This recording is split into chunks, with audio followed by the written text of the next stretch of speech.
Hello everyone again.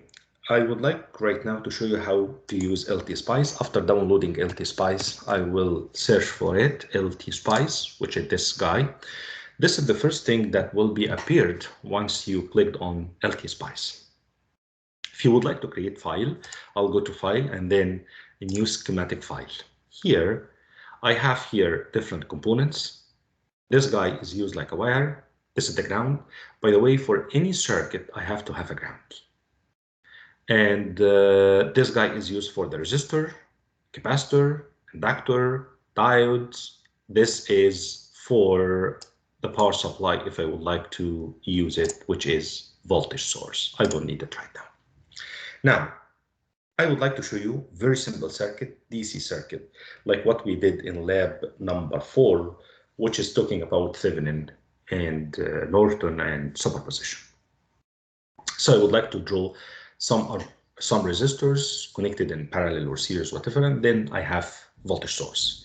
So I will go to the resistor and then I will click on that by using left click. I will have a resistor. If I would like to rotate it, I will go to this guy, rotate it here, for example, and then I will put it here. If I would like to have another one, I will move after clicking left click, and then I will click again left click.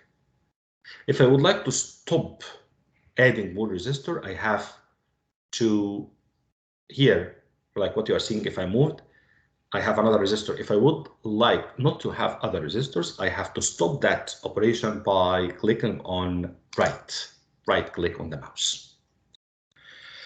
Then I need another resistor here. I will click on this guy. I need that resistor to be here, for example. And then this is left click, and then I will, if I moved, it will give me another one. If I would like to stop that, I will click on right click. Then I would like to have a voltage source and I would like to have a ground, because without the ground, everything in that guy should be grounded. So you have to have one ground, one reference. So I will click on the ground and I will put it somewhere here, for example, and then I will click left click. If I moved again, I will have another one, but I don't need another one. So I will click right click to cancel that operation.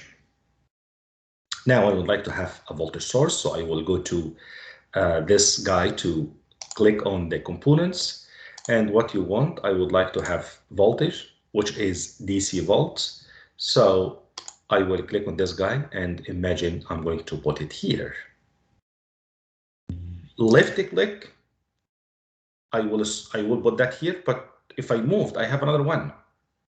So you can put it here if you want another one, and then left click. But if you would like to stop that operation by adding more, I will click on right click for the mouse. Then I will click on the wire, and then I will connect this guy to this guy, and then by using left click and then right click to stop that operation. But if you want to add more, I will click on that again and left click. It will continue with me, but I don't like it to continue. So I will click on right click to stop that operation. If you try to do that by yourself, it will be very easy. But if I'm talking it with you, probably you are not seeing what I'm talking about because I'm using the mouse. So again, I'm clicking on this guy by left click, and then I will connect this guy to this guy. So I would like to connect, actually I stopped that operation here. So I would like to have another wire. I will click on this guy, left click, and then another left click. And then I would like to have this guy connected to this, because here I connected only this point to that point. So I will click again.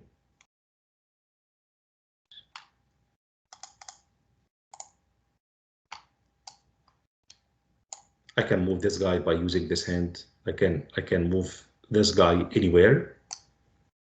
So I will click again on that guy. And then I would like to connect this. Now I would like to connect this one to this one. and then click again, and then from that point to that point.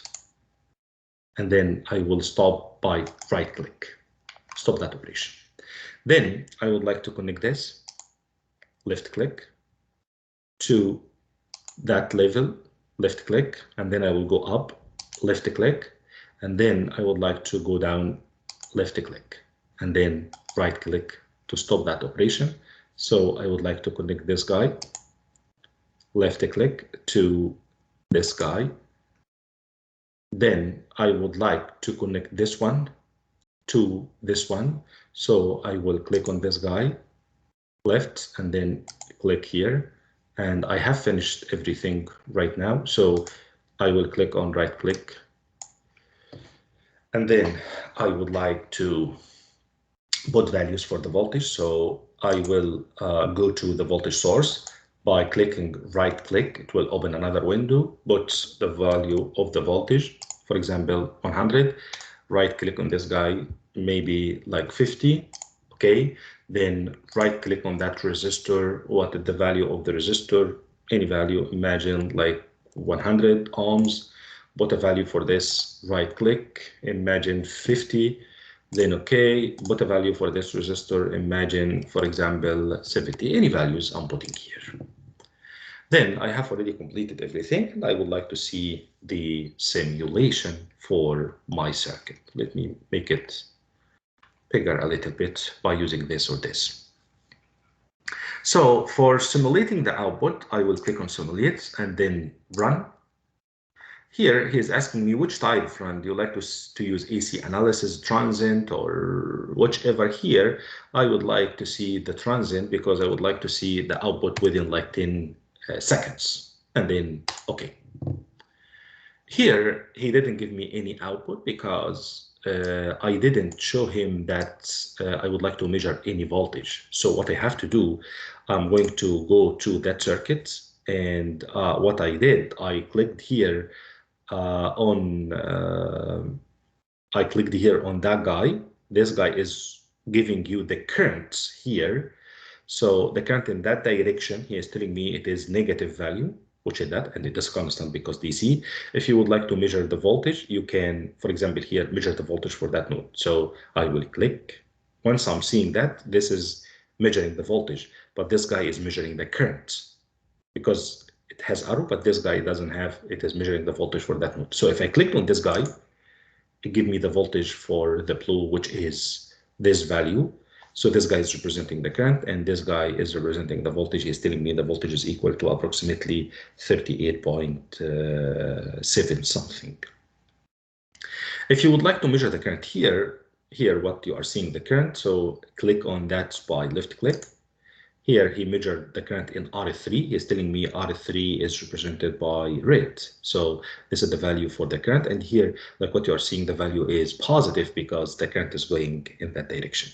But when we measure the current in opposite direction here, it gave me wrong value because, sorry, negative value because I'm measuring the current in opposite direction.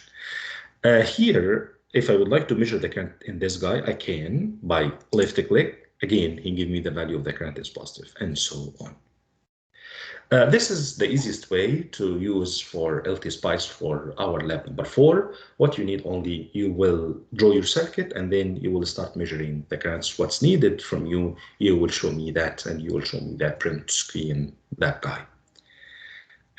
Thank you, and I will stop recording right now. Thank you for watching the video, and bye for now.